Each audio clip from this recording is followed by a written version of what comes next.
project when I'm reading, so. Or I can use the microphone, that's all right too. I'll give it to you in a second. Okay. This is my moment to shine. Oh, sorry. I didn't realize you were shining. I'm sorry. Shine on, you crazy diamond. After reading, we'll open it up for questions, and after questions, that will be signing books. So if you haven't bought one already, you can do so. If you've brought a couple, that's fine as well. We'll be handing out the microphone if needed for the questions. If you want to give out the question in Dutch, I will translate. If you want me to translate anything he says or I am saying right now, that's fine. Dus als ik iets moet vertalen, als je toch denkt, snap het niet, allemaal prima. You want to start reading? You want some questions? I'm watching you shine, baby. I am doing very well. You are. Yes. You are. Startlingly so. As a matter of fact, I think I'll go have another cigarette and you can, just handle it. How are you with the signature? Good? Yes, very Okay, good. excellent. It's, I leave you in capable hands. it's all right. Yeah. No. Well, you might want to talk about your first books a bit first. Okay. Where it all start for you, especially with the books Memory, Sorrow and Thorn, or in het Nederlands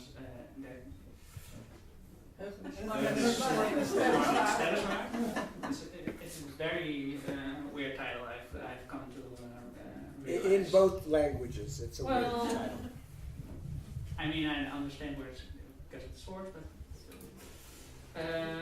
so can you take us back a bit to that start in the late 80s? Mm-hmm. Tell us a bit more about the process, your first ideas, etc. Okay. So, I was working on my own, wrote my first book, which was the cat book, which Stadjagers in Dutch, I believe. And my publishers who had bought that book said to me, we like to offer you a contract. What are you working on now? What's your next book?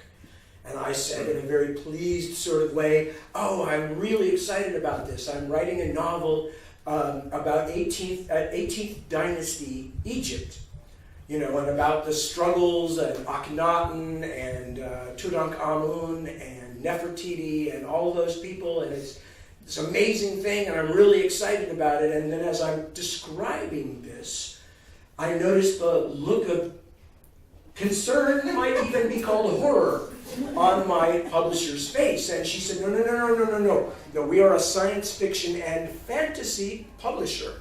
We want to offer you a contract. Do you want to go back to the gutter we found you in? No, you cannot write a history novel. You must tell us that you want to write a fantasy or a science fiction novel. And I said, well, there are a lot of things about both Tolkien, who was very important to me, and modern fantasy after Tolkien that I would like to kind of work into a book. And yes, I have a few ideas and she said, fine, that's good. That's fantasy, that we can publish. So the initial idea for the books that became Memory, Sorrow, and Thorn, and specifically the first one, the Dragonbone Chair, in English. Sorry, I was trying to think of the Dutch title for a minute and realizing that was just going to lead me into some really frightening place where you guys would be listening to me trying to spit that word out, and it would be embarrassing for all of us, I think.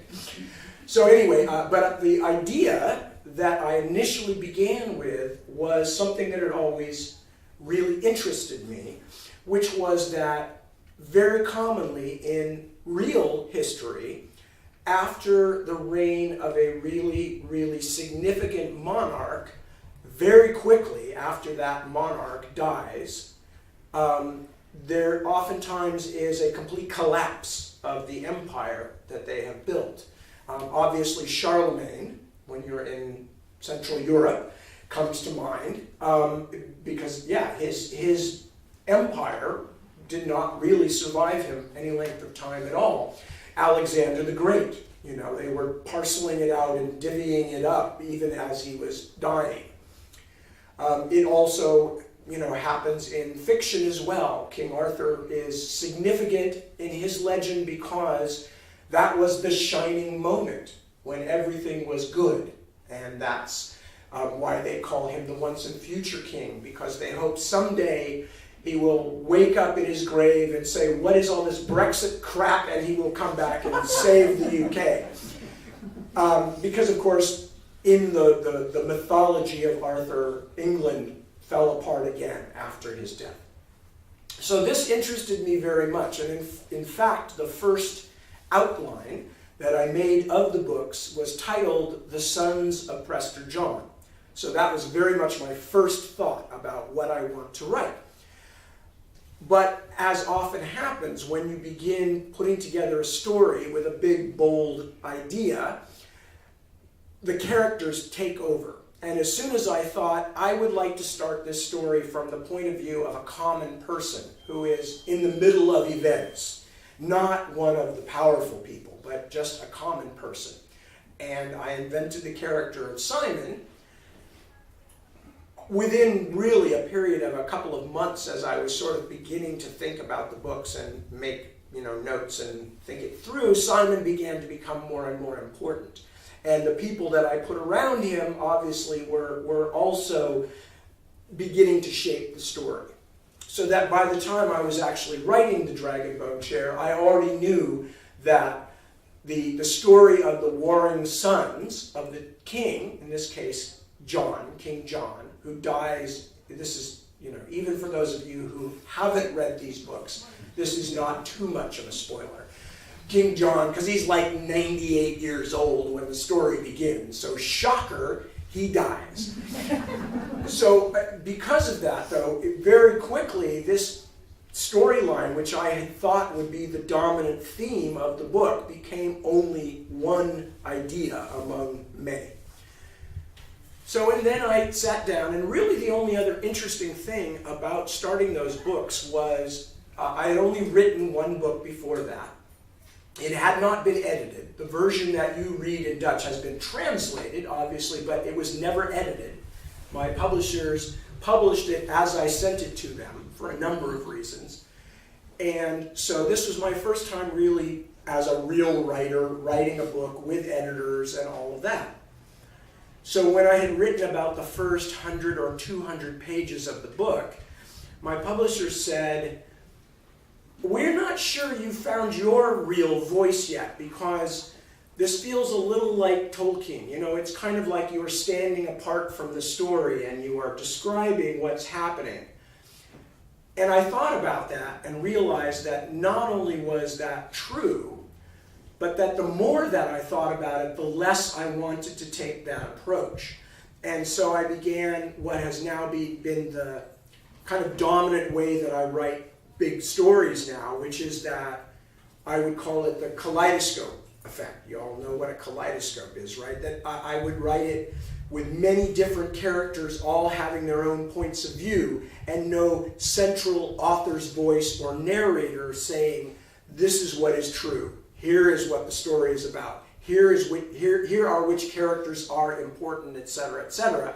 But instead having many characters all seeing the story from their own perspective and letting the reader become, in a sense, the editor, the person who decides what's important.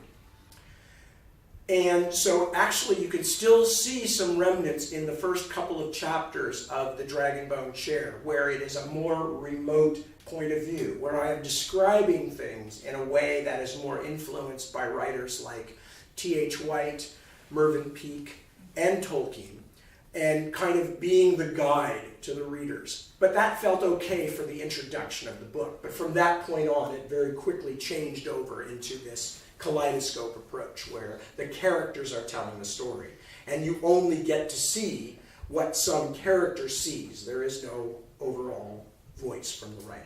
So that's basically where those came from.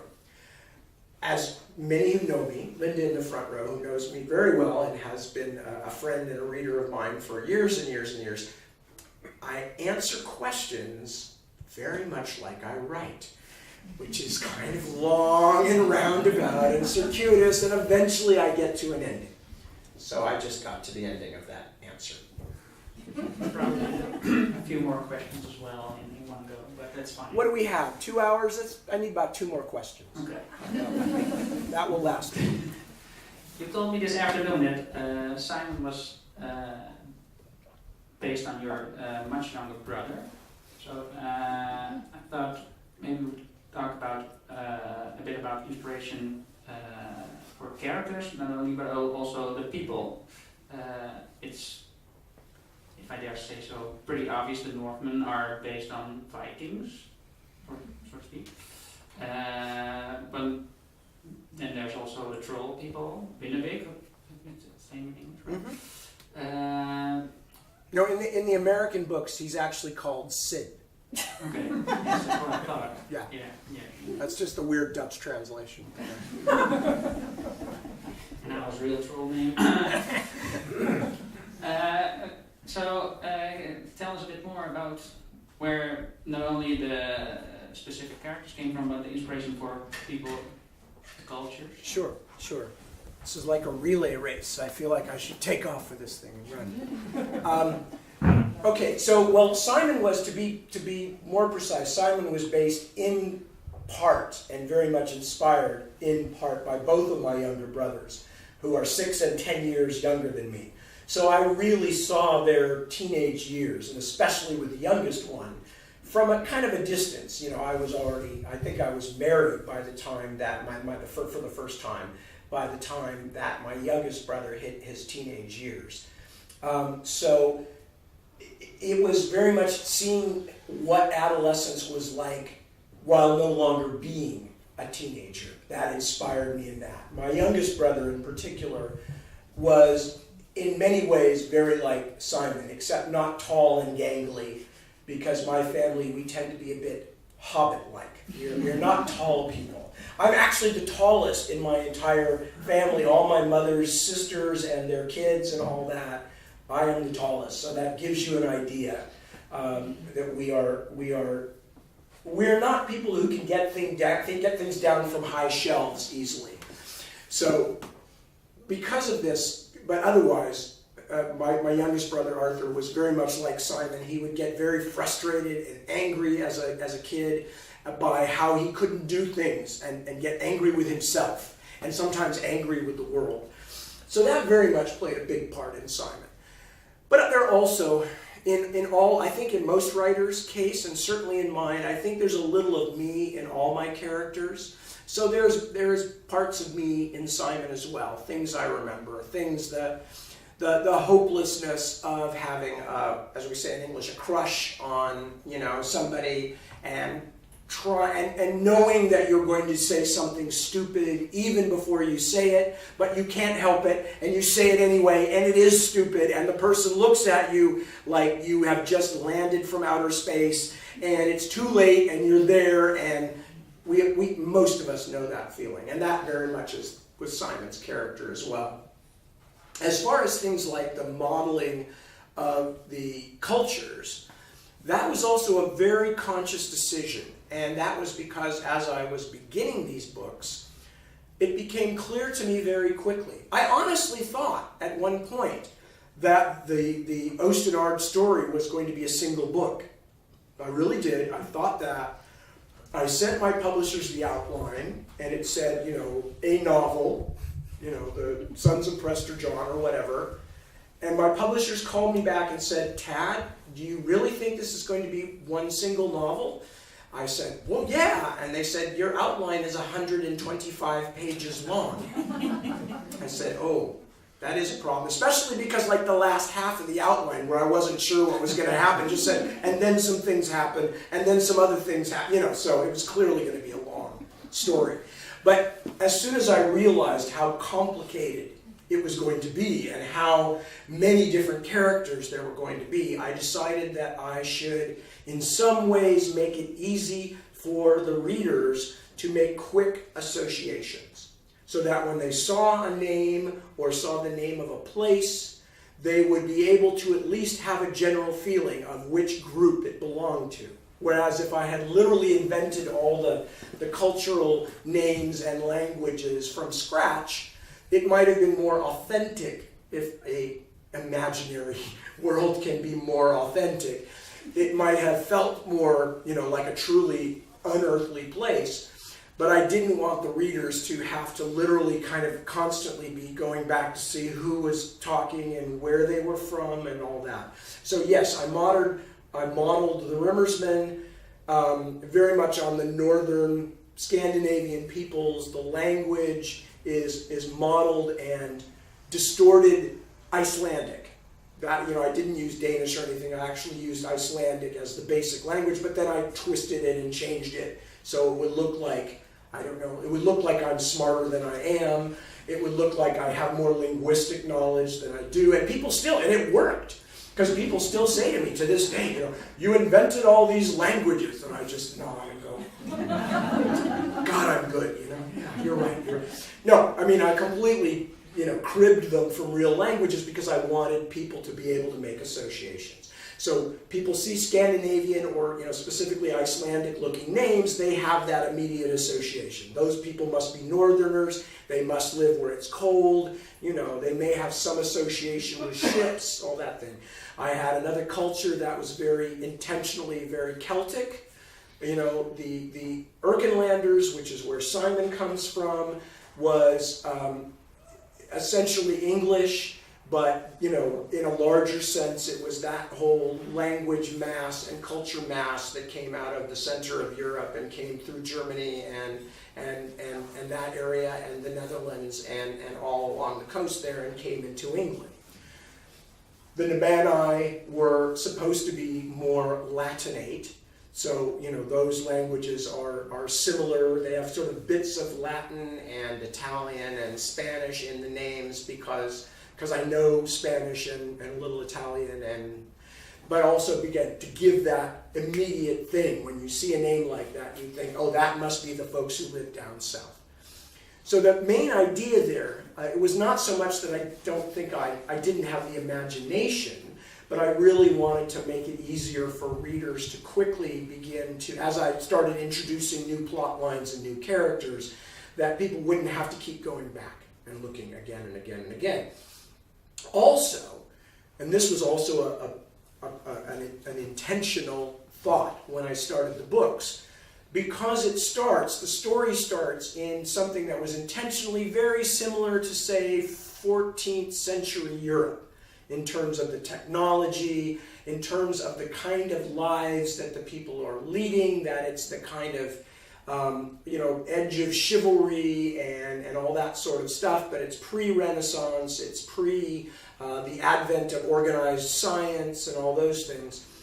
I very deliberately kept that part, as I said, based on familiar kind of European-sounding names and languages, so that when Simon and the other human characters, the protagonists, start going out into the world and begin encountering other things, there would be a subconscious feeling in the readers' minds of, oh, this is different, this is other. They are beginning to go into other areas. So the trolls, there's a bit of sort of Inuit, what used to be called the Eskimos. There's a bit of Native American. There's the feeling that this is not a European culture, although they are just as human as the people we'd already met. Then when they get a little further away from the norm and Simon and the others begin to encounter the Scythi, I wanted them to feel even more different. And so I used bits of Japanese and some of the Indian subcontinent languages in terms of the sounds and the spellings, and even also a bit of Native American there, so that the reader, through Simon, would really feel like, oh, these people are really different. They are not the familiar stuff at all. And I didn't intentionally want it to look like Japanese, although there are a few words actually out of Japanese Zen Buddhism in the books. Jiriki's name is actually a Buddhist term out of Zen, so Japanese, for inward looking.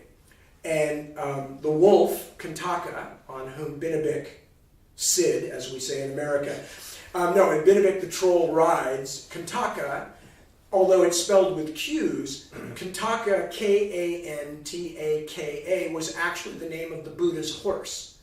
So I tend to do things like this in part because it amuses me and I like to amuse myself, but also because it adds a little something for people who do recognize those things. They either recognize the bit of old folklore or myth that I'm using, and it gives them some ideas about what I'm doing there, and then I trick them. That's also very important. But I figured there probably weren't a lot of people who would say, oh, that wolf is named after the Buddha's horse. But for the few who did, they would now have another insight into what kind of character that Bit would be. That he would be this kind of wise character, this kind of laughing, wise man who would have things to say, but was not in the sort of Western tradition of religion, with the pointing of fingers and the...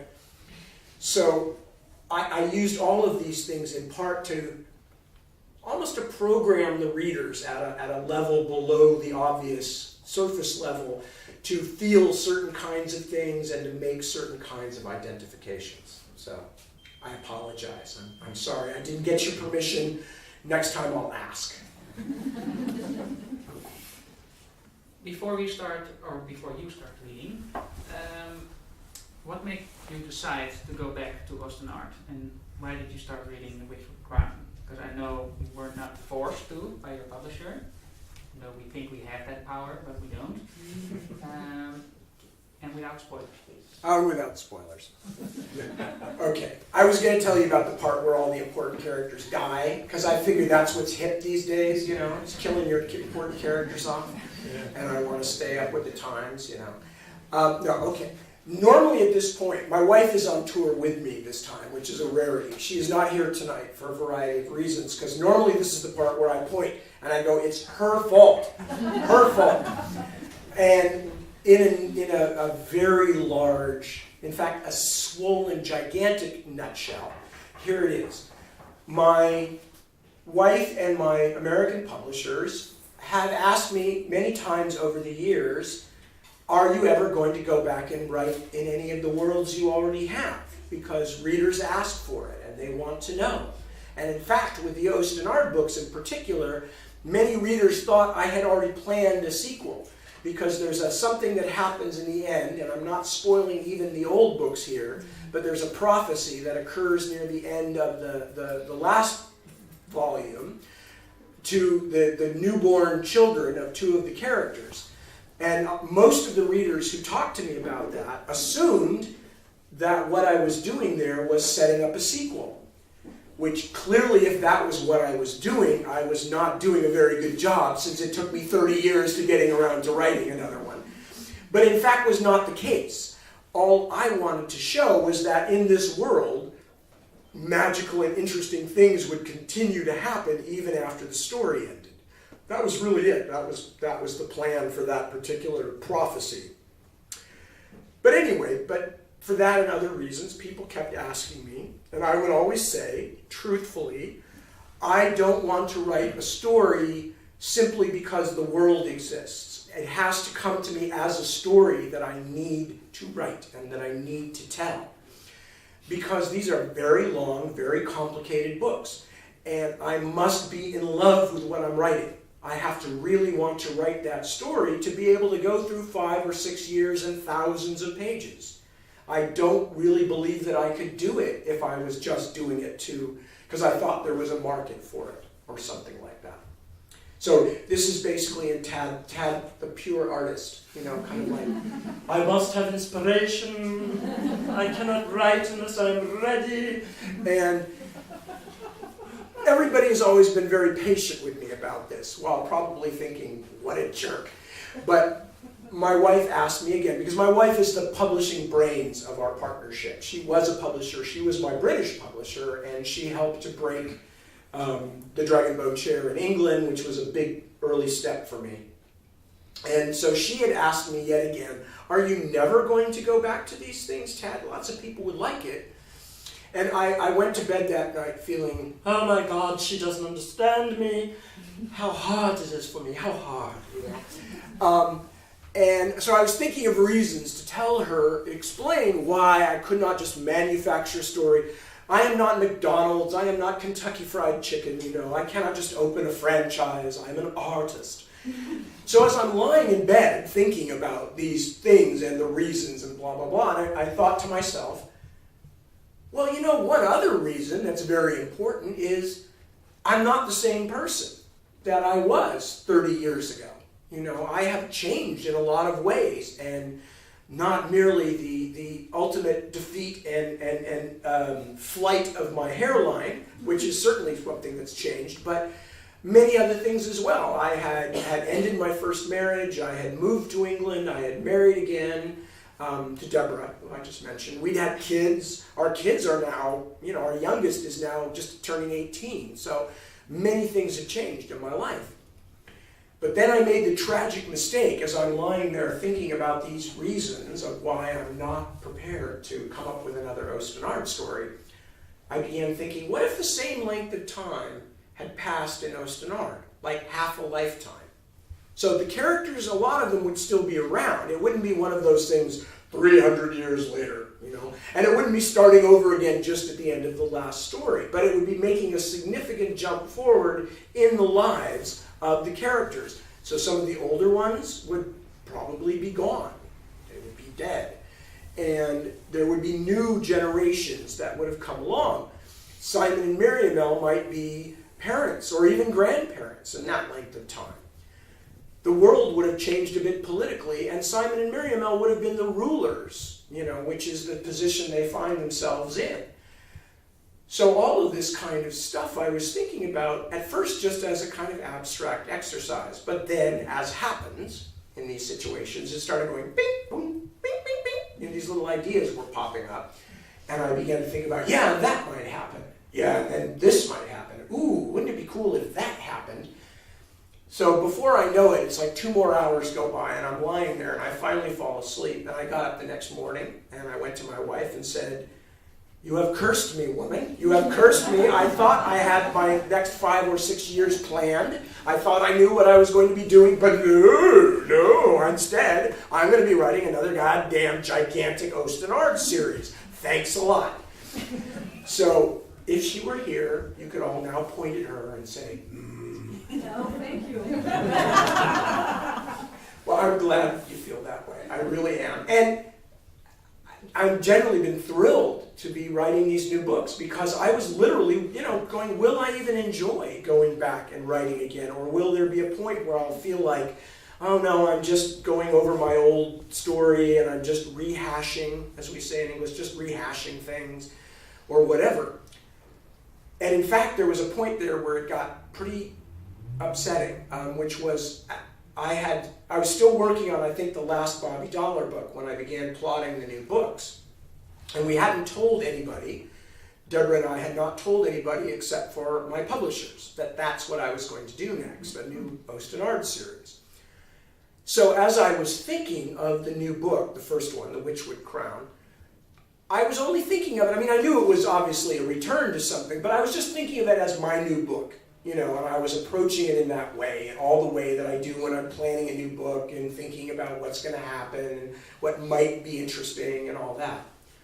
Then we announced it on the internet, and these wonderful, kind comments started rolling in where people were saying, "Oh, we're so happy. Thank you so much. Thank you for going back to Osten Ard. These books meant so much to me when I was young.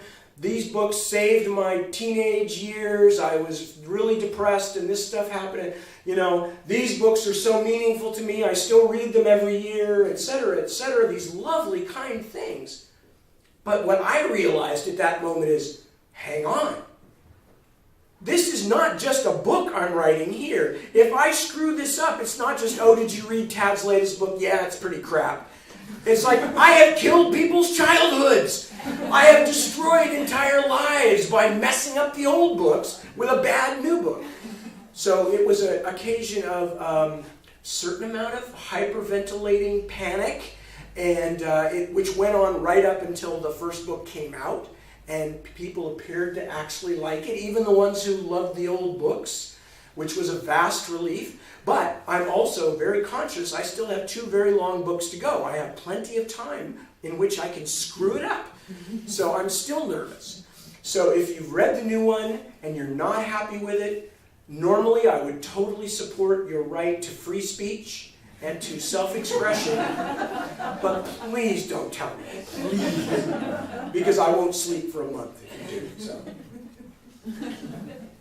One more follow-up question, and then I'll let you read. How does The Heart of What Was Lost fit into this whole formula? Because I think you wrote it while still working on Witch Crown, maybe Yeah. in editing. Yeah. How does it fit in? Because it bridges stories. It does. But here's a good thing to learn about writers and where books come from and things like that. I would like to tell you a romantic tale of artistry and authorial wisdom, and that I had this spiritual inspiration that I needed to write a short novel that would bridge between the old series and the new series. Unfortunately, I must disappoint you. What actually happened was, 2 summers ago, we were in England. My publishers knew about the new books, and I'd already, I think, started writing The Witchwood Crown at that point. And so we were planning, how the next few years would go and all that sort of thing. My publishers are my publishers in America, who are the ones who actually do the editing and everything. My publishers in America are a very small publishing company called Daw Books, which were started by a very famous American science fiction editor named Donald Walheim. His daughter Betsy and Sheila Gilbert are now the publishers. So it's kind of a family business, and it's very small, but they have a connection with a bigger publishing company, which for many years has been Penguin USA. Now, what happened though is that Penguin and Random House merged, became one large, very large publishing company. So Daw, because they're small, all their marketing and everything else is done by Penguin and now Penguin Random House, why they did not call the merged company Random Penguin, I do not know, because it would have been a much better name. But unfortunately, no, they're Penguin Random House. Anyway, so we got this call or email or something while we were on holiday, and they told us because of the merger, everything is very confusing and things are changed around and all that. So we're going to have to postpone the book for a year. Now, I don't know about most of you, but I would suspect at least a few of you, if somebody told you, guess what, you're not going to get paid next year. We still expect you to come to work and everything. You can't go get another job, but we're not going to pay you anything. This would throw a little bit of a kink into some of your plans, like eating and having a place to live. So it was with us. So we were kind of horrified. Oh my God, we're not going to get paid for this. This book isn't even going to come out because, they break up the advances you get for a book. And you get some of them when you turn it in, you get some of them when the hardcover comes out, you get some of them when the mass market comes out, et cetera, et cetera. So they were basically saying everything you haven't received yet, push it a year back into the future, forward into the future. So in a fit of what one has to call panic, terror, pick your word, it doesn't matter, we have no income. We are not, we have a house and stuff. We're not dirt poor or anything, but we do not have the money to simply not have an income for a year. So at that point I said, well, the only thing I really do very well at this point is writing. So what I will have to do is to write some books that we can publish ourselves. And I thought, but since the information is going to go out soon to the internet and that I'm writing new Osten Ard books, this would be, that would be a good subject matter for a pair of shorter novels that will allow us to remain with a roof over our heads, to prevent us having to live with all of our children and dogs and cats in a cardboard box underneath a freeway overpass, which was really my next plan.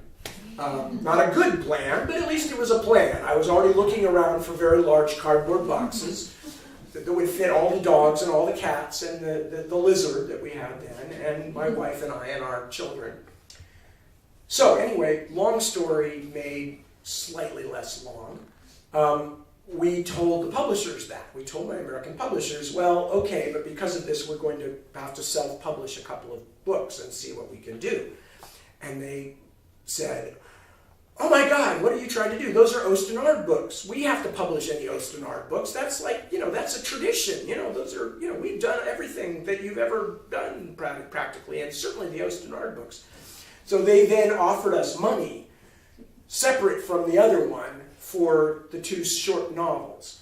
And at that point I said, okay, well, then if I know they're going to be published by the same publishers, then I will make one of these books, this story I had a little bit of in my mind already, that will bridge the 2 stories. And I went ahead and wrote it. So that's how they became part of it. It was completely and utterly because of fear.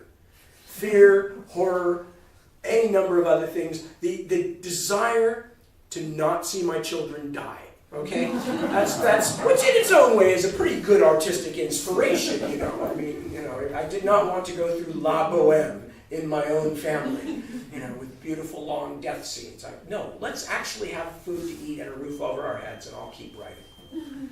So that was basically where they came from, and I will be writing the second one as well, but it is not chronologically in sequence with the story in the way the first one was. So I may wait until the last 2 books of the series are published, because it actually takes place much earlier in the history of this place, at the time when Inaluki, the living being, first became the Storm King, when the Rimmersmen came down from the north and destroyed Azua, which then, the humans call it the Hayhold. It's where the kind of center point of the story.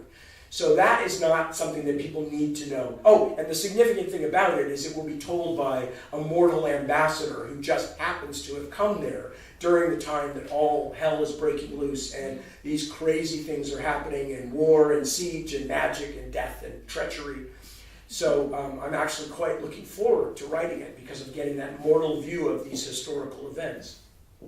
But because I'm now working the other books, I don't have to write them in between, and I may wait since that's out of sequence, and it's more like everybody who's interested in this story now can buy it, but they won't have to read it to be able to understand the trilogy properly, so I can put it off for a while. But I will be writing it. So Keep it. Oh, keep it, okay.